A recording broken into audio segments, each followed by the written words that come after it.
Springfield police have confirmed that an 18-year-old male has died after being stabbed here on the front lawn of Lanphier High School. Demolition crews have been out here all day, and they actually just started about 10 minutes ago. This is what the building looks like now. And if we scroll down, we can see the county-by-county breakdown throughout the state of Illinois. I'm actually quite a few feet off the ground right now trying out the dance trapeze, but in a few hours, the real professionals will be doing their thing up here. They opened up to start vaccinating people here at 9 a.m. and they're still going. And in case you're wondering what his joyride looked like, it kind of looked like this. Mr. Lincoln here is 6 foot and 4 inches, so they're saying to keep an Abraham Lincoln away from other guests at the museum if you do come in. The building, the church houses are kind of like our home, so it feels like we've lost our home. Debris and memories. That's all the congregation of Sunnyside Mennonite Church have left after the building was consumed by fire Friday morning. Well, I'm just dealing with all kinds of emotion. You know, it's just a building. It's just a building. But all kinds of things happen inside this building. For Lloyd Gingrich, this was much more than a building. It was the place he found himself and created a family. People here accepted me just the way I was. It helped me, gave me time to grow and develop. So I got married here, and my children all got baptized here. And so it's just been a part of our life.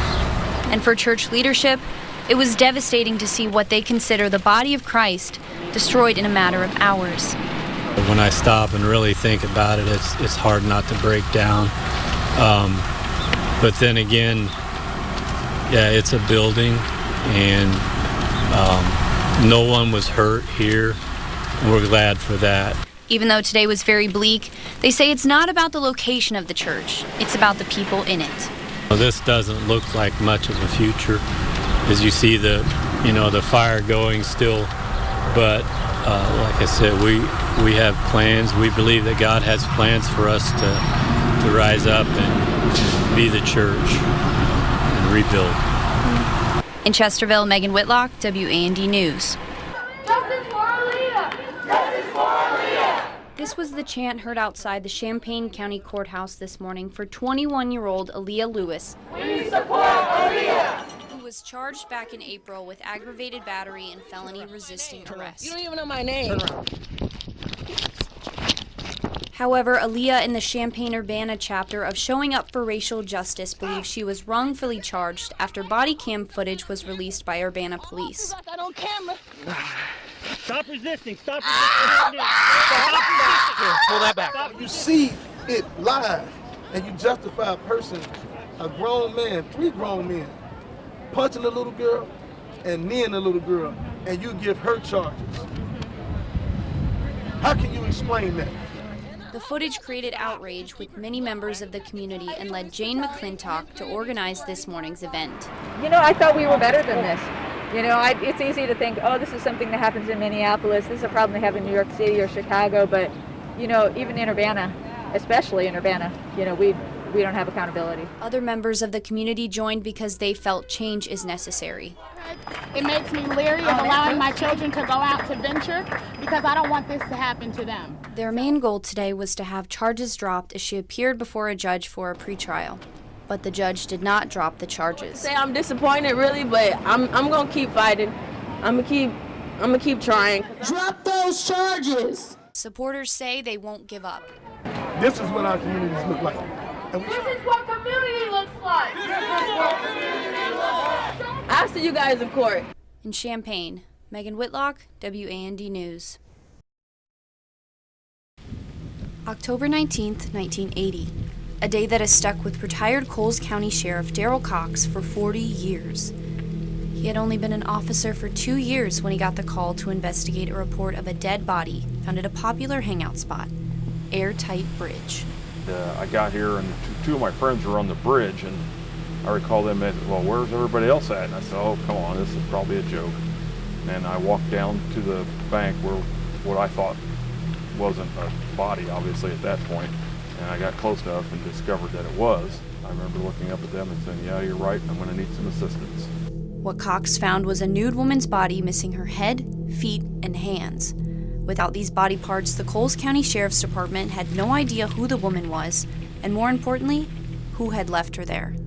Obviously, we thought it might have been somebody local because this is a remote area, and whoever dumped that body had to have some knowledge of where airtight was at. It turned out not to be the case, but local sentiment was that we may have a murderer amongst us. Investigators spent years working on the case, with every lead being a dead end and no discovery of who she was. She was buried in a local cemetery under the name of Jane Doe, and it was DNA evidence is what actually tied her to who she actually was.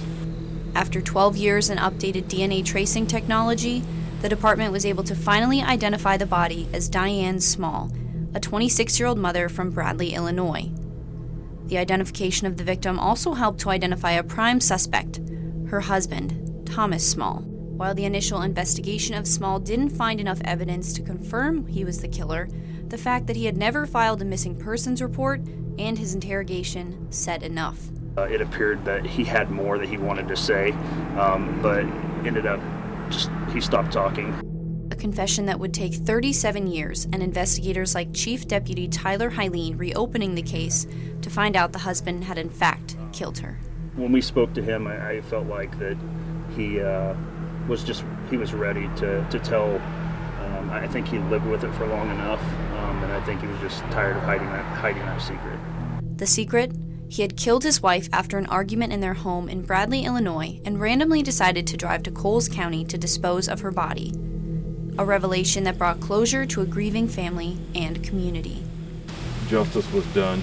He's paying for his crime, and the family's got closure, and so does the community. I mean, we now know that it wasn't, someone that lives here in Coles County or someone that's local that committed a murder. Justice for the memory of Diane Small, a wife, a sister, and a mother who never got to know her daughter. In Coles County, Meghan Whitlock, WAND News.